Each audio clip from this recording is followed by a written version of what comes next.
I'm standing in a bank parking lot holding an empty envelope. 3 hours ago, this envelope contained $40,000 in check, every penny I had left in the world. And my son-in-law just drove away with it, laughing. He told me I was a stupid old fool, said I'd never see that money again. But before I tell you how I destroyed the man who married my daughter, before I tell you about the detective, the paper trail, and the look on his face when the police showed up at his door, I need you to understand something. This isn't just about revenge. This is about predators who target grieving elderly people. And if you're watching this, if you know someone who recently lost a spouse, someone who's vulnerable and alone, you need to share this story, because it might save them from what almost destroyed me.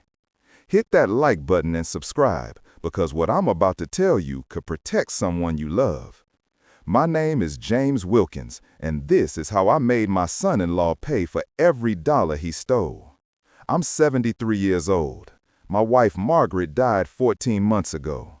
We were married for 49 years, high school sweethearts in Edmonton, Alberta. Married at 23. Built a life together that I thought was pretty good.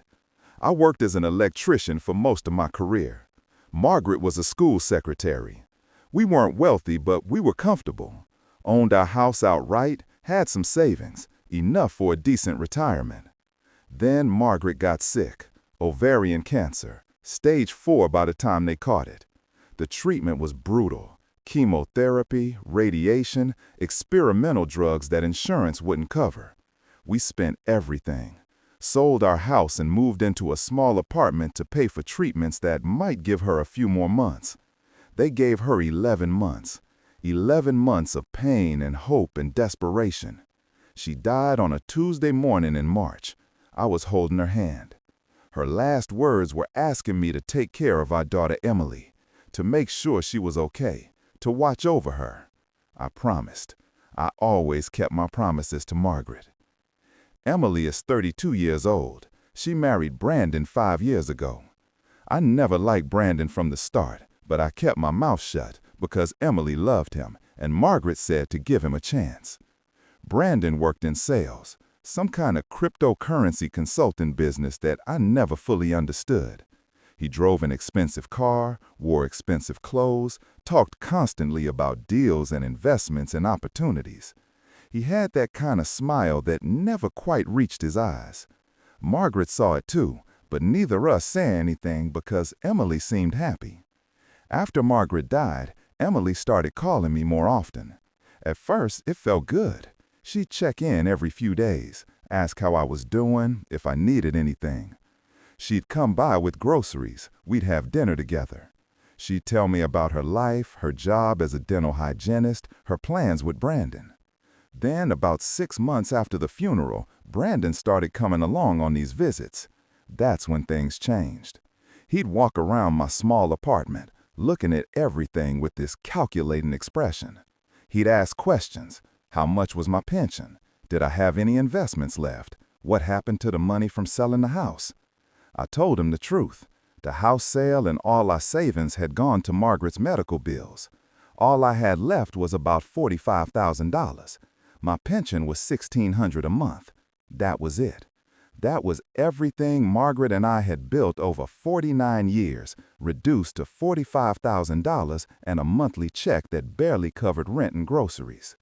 Brandon's eyes lit up when I mentioned the $45,000. I remember that moment clearly. We were sitting in my living room. Emily was in the kitchen making tea. Brandon leaned forward in his chair, that smile spreading across his face. He said he was glad I still had something left. Said that money needed to work for me, not just sit in a bank account earning nothing. He said he had an opportunity, an investment opportunity that could change my life. I should have said no right then. I should have shown him the door. But Emily came back with the tea, and she sat down next to Brandon, and she had this hopeful look on her face, like she wanted me to listen to him, like this was important to her. So I listened. Brandon told me about cryptocurrency mining operations, said his company was investing in a new facility in Calgary, said they were offering shares to select investors only, friends and family, people they trusted. He said if I invested my $40,000, I could expect returns of 15 to 20% within 6 months, maybe more. He pulled out his phone and showed me charts and graphs and testimonials from other investors, people who doubled their money, tripled it. He made it sound so easy, so safe. "James, think about it," he said, using my first name like we were old friends instead of reluctant family. "Your pension barely covers your expenses, but if you invest this money wisely, you could have real financial security. You could stop worrying about every dollar. You could actually enjoy your retirement instead of just surviving it." Emily touched my arm. She said Brandon had helped several of her coworkers invest, said they were all seeing great returns, said Brandon was really good at this stuff, said maybe I should consider it. I asked what Margaret would think. The words came out before I could stop them. Emily's face fell. She looked down at her hands. Brandon's smile never wavered. He said Margaret would want me to be taken care of, would want me to be smart with the money we'd worked so hard for, would want me to have security in my old age. He was using my dead wife to manipulate me. I can see that now. But at the time, grieving and lonely and desperate to make Emily happy, I couldn't see it. I told him I needed to think about it. He said, of course, take your time. But then he mentioned that the investment window was closing in 3 days. After that, the opportunity would be gone. Limited slots available. High demand. Classic pressure tactics, but I didn't recognize them. 2 days later, Emily called me. She was crying. She said Brandon had shown her the numbers, said if I invested, the returns could help both of us. Said they were struggling financially, said Brandon's business had some setbacks and they were behind on their mortgage. Said she didn't want to burden me, but she was scared they might lose their house. She asked if maybe I'd consider investing not just for myself, but to help them too, because family helps family. That's what did it.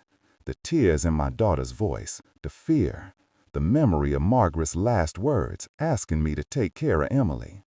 I called Brandon that night and told him I'd do it. He said that was great news, said I was making the smartest decision of my life, said he'd handle everything.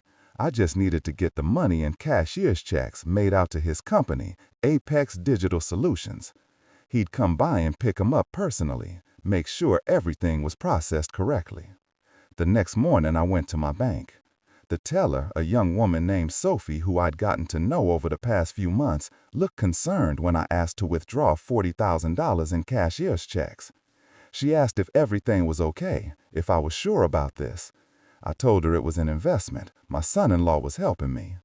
She hesitated, then asked if I'd spoken to a financial advisor. I got defensive, told her I was capable of making my own decisions. She apologized, processed the transaction.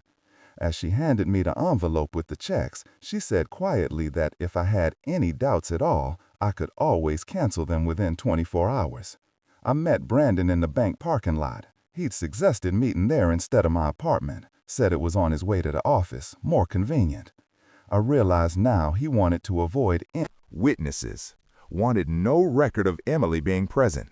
It was just me and him in that parking lot on a Thursday afternoon. I handed him the envelope. He opened it, checked the checks, and smiled that smile. Then he said something I'll never forget. He said, "You know, James, this is probably the only smart thing you've done in years. Too bad you wasted all your money on treatments that didn't even work. Margaret died anyway. At least now this money will actually do some good." I felt like I'd been punched. I couldn't breathe. Before I could respond, he continued, "Oh, and just so you know, there is no investment. There is no cryptocurrency mining operation. There's just me taking your money and you being too stupid and too trusting to do anything about it. You gave me these checks willingly. You wrote them out yourself. You handed them to me in a parking lot with no witnesses.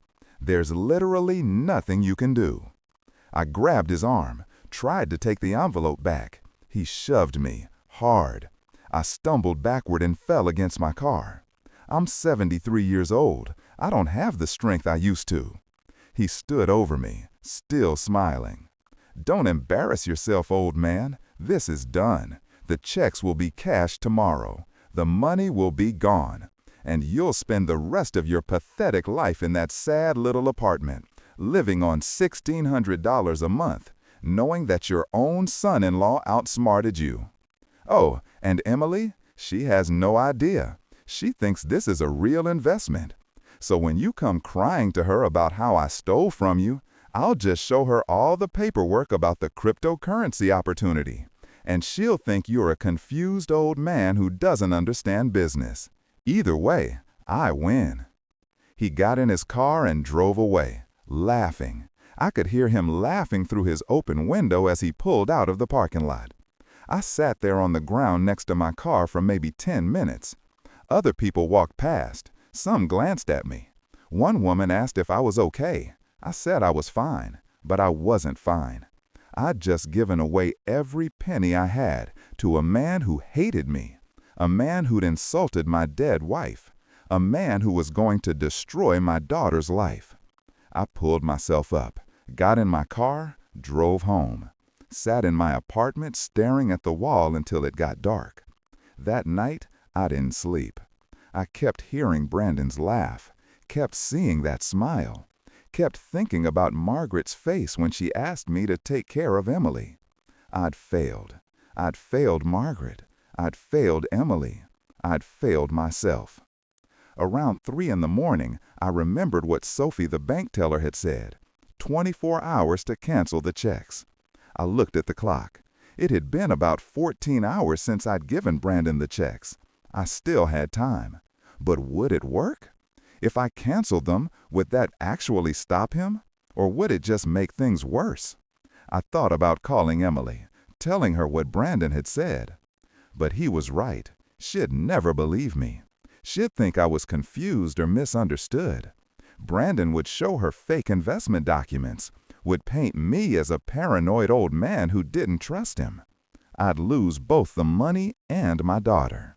No, if I was going to fight this, I needed to be smart. I needed proof. I needed to catch him in a way he couldn't talk his way out of. At 7 in the morning, I was waiting outside my bank when it opened. Sophie was at her window. She looked surprised to see me. I asked to speak to a manager about canceling the cashier's checks. She nodded quickly and got up. 5 minutes later, I was in an office with a bank manager named Thomas Reeves. He was in his 50s, professional, calm. I told him I wanted to cancel the checks. He asked why. I took a breath and told him the truth. Everything. The investment pitch, Brandon's confession in the parking lot, the threats, the laugh. Thomas listened without interrupting. When I finished, his face was grim. He said he could cancel the checks immediately, which would prevent Brandon from cashing them. But he said I should also file a police report. This was fraud. Elder fraud specifically, which was taken very seriously. I hesitated. Police meant involving Emily, meant destroying her marriage, meant admitting to everyone that I'd been scammed by my own son-in-law. Thomas leaned forward. He said he'd been a bank manager for 23 years. He'd seen this kind of thing dozens of times.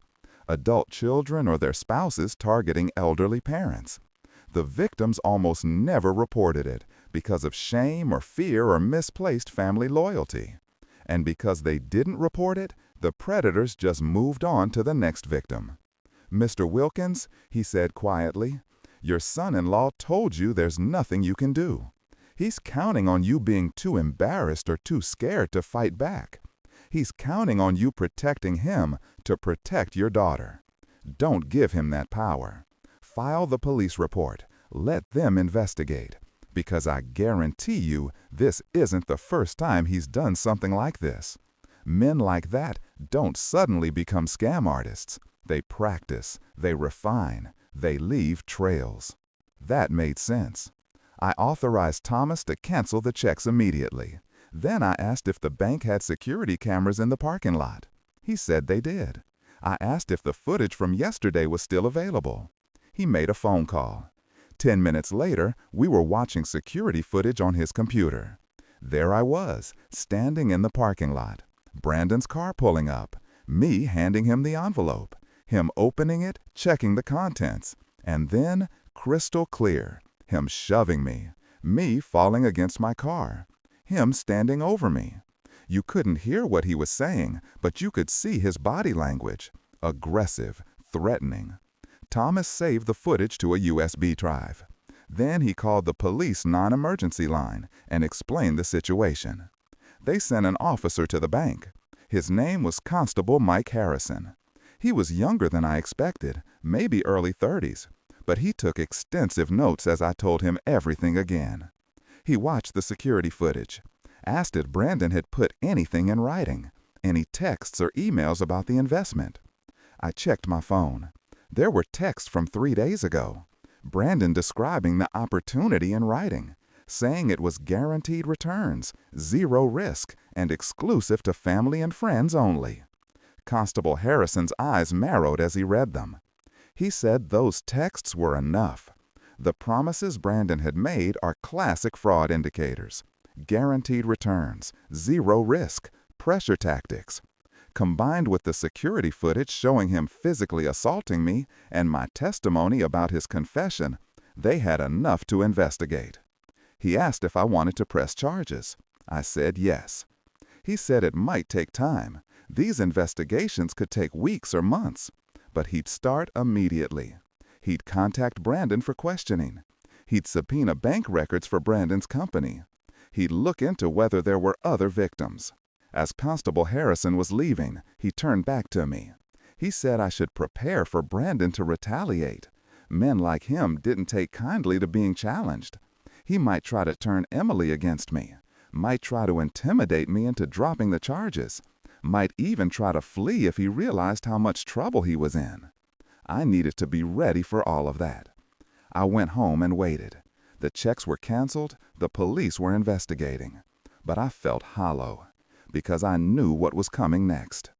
Emily called that evening. She was crying.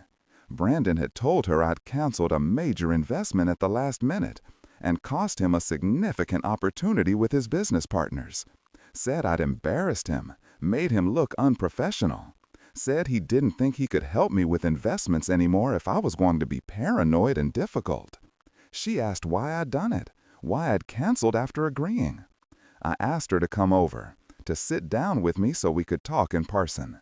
She said she was too upset, asked me to just explain on the phone. So I told her everything.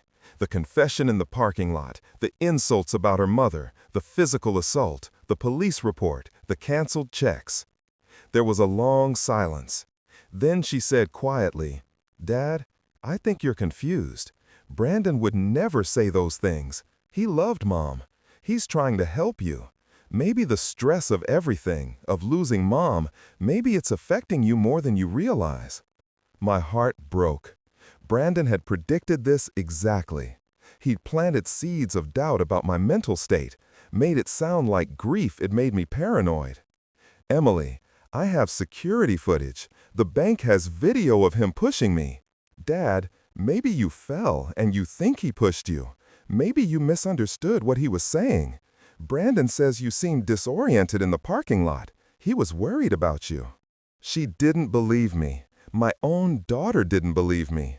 Brandon had gotten to her first, had framed the entire situation before I could defend myself.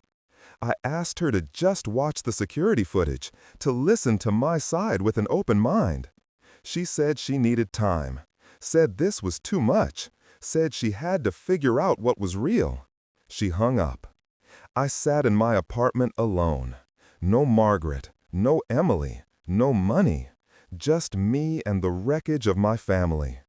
That night was the lowest point of my life, lower than watching Margaret die, because at least then Emily had been by my side. Now I had no one. I thought about what Brandon had said, that I was stupid, that I'd wasted money on treatments that didn't work, that I'd spend the rest of my life alone in this apartment. He was right. I was alone, and I felt stupid. So incredibly stupid for trusting him, for not seeing what he was, for letting him take everything. I didn't sleep that night either. But somewhere around 4 in the morning, something shifted in me.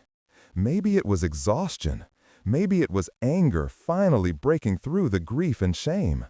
But I realized something. Brandon thought he'd won. He thought I'd give up, thought I'd slink away and die quietly while he enjoyed my money. He'd underestimated me.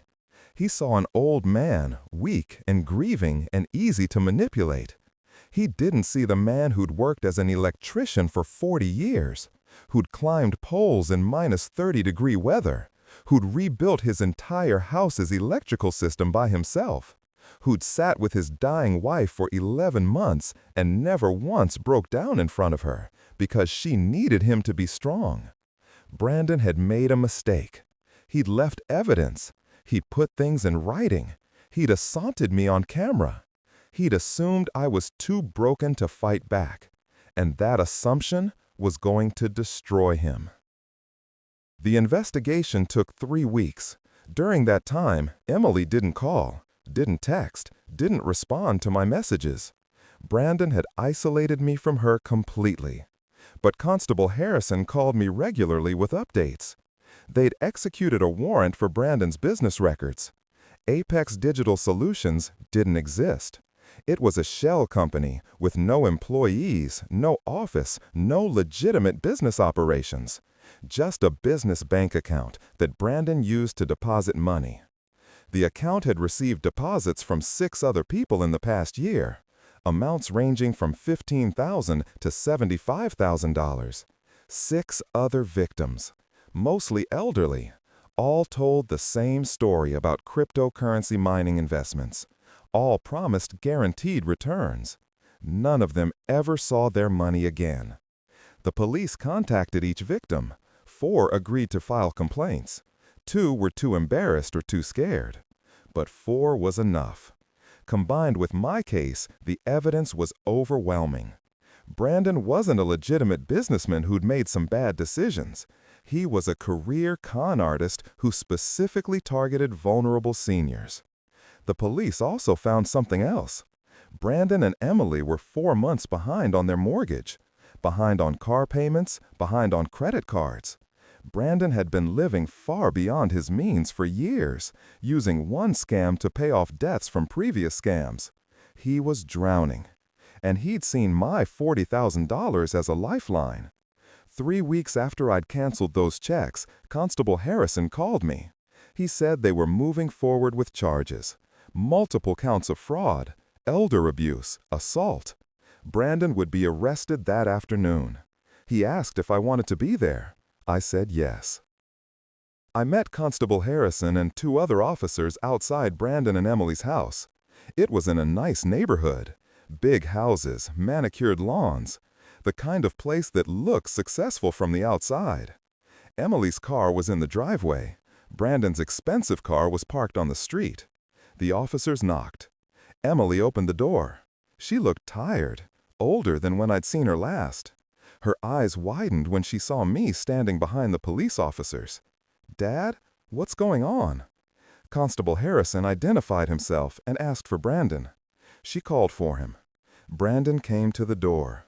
When he saw the police, his face went pale. All that confident swagger drained away in an instant. Constable Harrison read him his rights, placed him in handcuffs, explained the charges. Brandon started talking fast, said this was a misunderstanding, said he was a legitimate businessman, said I was a confused old man who didn't understand how investments worked.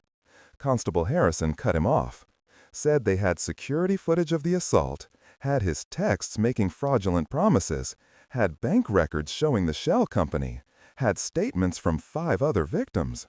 Brandon's face went from pale to gray. He looked at Emily, started to say her name. She took a step back from him. I saw it then, the moment she realized. Her hand went to her mouth, her eyes filled with tears. "You lied to me," she whispered. "You said you were helping him." Brandon tried to move toward her, but the handcuffs stopped him. He said she had to understand. They needed the money. They were going to lose the house. He'd been planning to pay everyone back once things turned around. All lies. Even then, he was lying. The officers led him to their car. As they put him in the back seat, he looked at me through the window. No smile now, no laugh, just fear and rage. Emily stood in the doorway, crying. I wanted to go to her, to hold her, but I didn't know if she'd let me. I took a step forward, said her name softly. She looked at me with devastated eyes. Dad, I'm so sorry. I didn't know. I didn't know he was doing this. I thought he was really helping you. When you told me what he'd said in the parking lot, I thought you were confused. I thought grief was making you paranoid. I didn't believe you. I'm so sorry. I crossed the distance between us and pulled her into a hug. She collapsed against me, sobbing. He told me you canceled a legitimate investment. He showed me paperwork. It looked so real. He said you were having memory problems.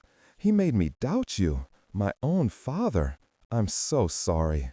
I held her while she cried, told her it wasn't her fault. Brandon had fooled a lot of people. He was good at it. That's what made him dangerous. But over her shoulder, I could see neighbors starting to come out of their houses, watching as the police car drove away with Brandon in the back. Emily's life was about to become very public, very difficult. The trial took 6 months.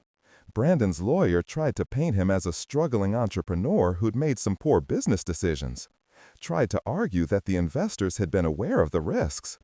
The prosecutor destroyed that defense.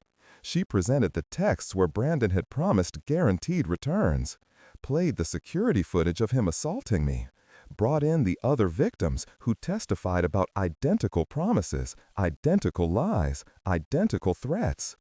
Brandon never testified. His lawyer knew he'd fall apart on cross-examination. The jury deliberated for 3 hours. Guilty on all counts. At sentencing, the judge was harsh. She said Brandon had targeted the most vulnerable.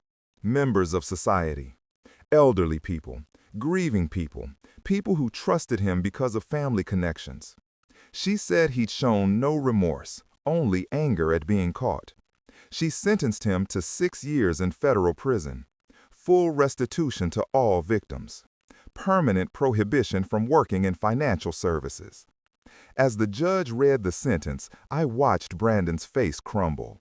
He was crying, actually crying, begging the judge for leniency, saying he had a wife who needed him, saying he'd made mistakes but he could change. The judge was unmoved. She said he should have thought about his wife before he committed fraud, should have thought about the elderly people he was victimizing, should have thought about the consequences before he laughed at a 73-year-old man he just robbed and assaulted. The bailiffs led him away. He looked at Emily one last time. She looked away. After the sentencing, Emily and I sat in my car in the courthouse parking lot. She'd filed for divorce, was selling the house, moving into an apartment, starting over. I should have believed you, she said. When you called me that night and told me what he'd done, I should have believed you. You're my father. You've never lied to me. But I believed him instead. I don't know how to forgive myself for that. I took her hand, told her that Brandon had been manipulating her for 5 years, had been feeding her lies and doubt and false security. She was a victim too. She had lost her marriage, her home, her trust in her own judgment. We'll get through this, I told her, together, like we should have been doing all along. She squeezed my hand, asked if I'd gotten my money back. I shook my head. The restitution order was meaningless. Brandon had no assets. Everything he owned had been purchased on credit. The money he'd stolen from me and the others was long gone, spent on car payments and mortgage payments and maintaining the illusion of success. I'd probably never see a dollar of it. But I didn't care about the money anymore. I cared about stopping him. I cared about making sure he couldn't do this to anyone else. And I cared about getting my daughter back. That was 8 months ago. Brandon is in prison. Emily comes by for dinner every Sunday. We talk about everything. About Margaret, about the warning signs she missed, about rebuilding trust. She's in therapy, working through the trauma of realizing her husband was a con artist, working through the guilt of not believing me. I'm in therapy too, learning that I didn't fail Margaret by trusting Brandon, learning that being a victim of fraud doesn't make me stupid, learning to forgive myself.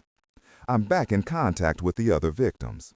We formed a sort of support group, meet once a month at a community center, share our stories, help each other heal. One of them, a woman named Patricia, lost $80,000 to Brandon, her entire retirement savings.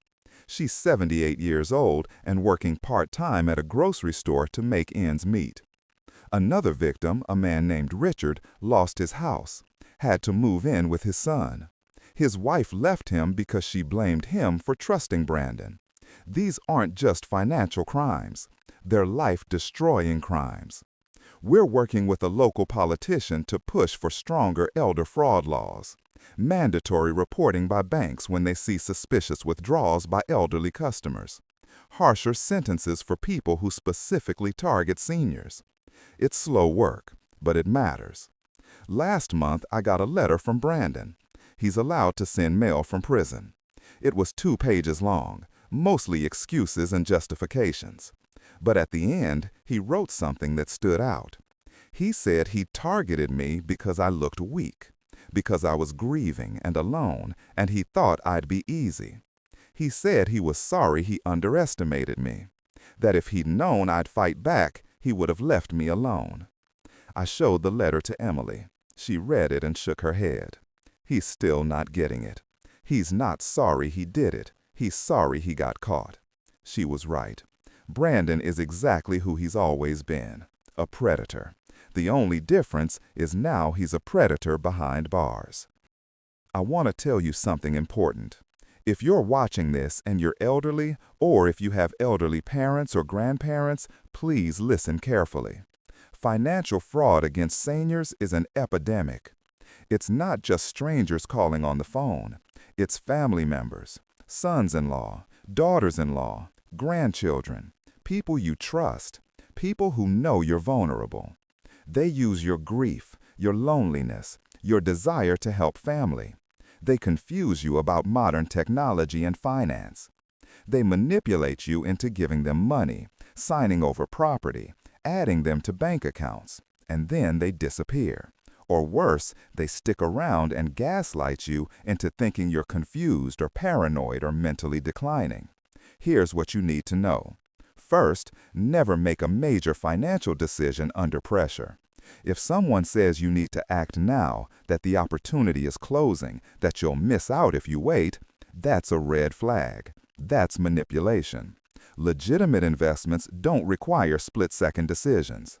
Second, never give money to someone who promises guaranteed returns with zero risk. That's not how investing works. Every investment has risk. If someone promises otherwise, they're lying. Third, if a family member asks for money, talk to someone else first. A trusted friend, a lawyer, your bank manager. Get a second opinion from someone who doesn't have a stake in your decision. Fourth, trust your instincts. If something feels wrong, it probably is. Don't let anyone convince you that you're being paranoid or difficult. You survived 70 or 80 or 90 years by trusting your instincts. Don't stop now. And fifth, if you've been scammed, report it. File a police report. Contact your bank. Tell your family. I know it's embarrassing. I know you feel stupid. I felt the same way. But your embarrassment is what predators count on. Your silence is what allows them to move on to the next victim. I lost $40,000. I almost lost my daughter. I definitely lost my peace of mind and sense of security. But I fought back. And Brandon is in prison because I refused to be ashamed. Because I refused to let him win. I'm 73 years old. I live on a pension of $1,600 a month. I'll probably never fully recover financially from what Brandon did. But I stopped him from destroying anyone else's life. And I got my daughter back. That's worth more than $40,000. That's worth everything. Emily asked me recently if I regretted giving Brandon the money in the first place, if I wished I'd never trusted him. I thought about it. Told her I regretted trusting him, yes, but I didn't regret the impulse to help, to invest in something that might make life easier, to want to support my daughter and her husband. Those impulses were good. They came from love. Brandon took advantage of that love, but the love itself wasn't wrong. I'm never going to let fear or suspicion poison my relationships, I told her. I'm never going to become a bitter old man who trusts no one. What I am going to do is be smarter, ask more questions, get second opinions, and never ever let anyone pressure me into quick decisions about money. She hugged me, said she was proud of me, said Margaret would be proud too. I think she's right. Margaret always said I was stubborn, said once I decided something was right, nothing could move me. That stubbornness almost got me killed when I fought Brandon, but it also saved me. I decided I wouldn't let him win, wouldn't let him get away with it, and I didn't. 3 weeks after Brandon took my money and laughed, he was on his knees in front of a judge, begging, crying, broken. I'd like to say I felt satisfaction watching that, but mostly I just felt sad. Sad that this was how things had to end. Sad that Emily had to learn her husband was a liar. A monster. Sad that there are people in this world who see elderly folks as targets instead of humans. But here's the thing. Brandon underestimated me. He saw a grieving old man and assumed I was weak. He thought my age made me helpless. He was wrong. I'm 73 years old. I've survived more than Brandon can imagine. I survived childhood poverty, military service, decades of hard labor, raising a child, losing the love of my life. I'm still here, still standing, still fighting, and Brandon is in a prison cell where he belongs. If you're elderly and someone is pressuring you for money, fight back. You're not weak. You're not helpless. You're experienced. You're wise. You've survived everything life has thrown at you. Don't let some predator take advantage of your kindness. And if you know someone who's been scammed, don't let them suffer in silence. Help them report it. Help them fight back. Help them understand that being a victim doesn't make them weak. What makes you weak is giving up. What makes you strong is standing up and saying no, no more, not me, not on my watch. I'm James Wilkins. I'm 73 years old. My son-in-law stole my last $40,000 and laughed. 3 weeks later, he was on his knees begging a judge for mercy. And I was there watching, making sure he couldn't hurt anyone else. That's my story. I hope it helps someone. I hope it gives someone the courage to fight back. If this video made you think, if it made you want to protect your elderly loved ones or yourself, hit that like button right now. Subscribe to this channel. Share this video with someone who needs to hear it. Because the more people who know about elder fraud, the harder it becomes for predators like Brandon to operate. We protect each other by speaking up, by refusing to be ashamed, by fighting back. Thank you for listening to my story. Stay safe, stay smart, and remember, you're never too old to fight for what's right. Take care of yourselves and take care of each other.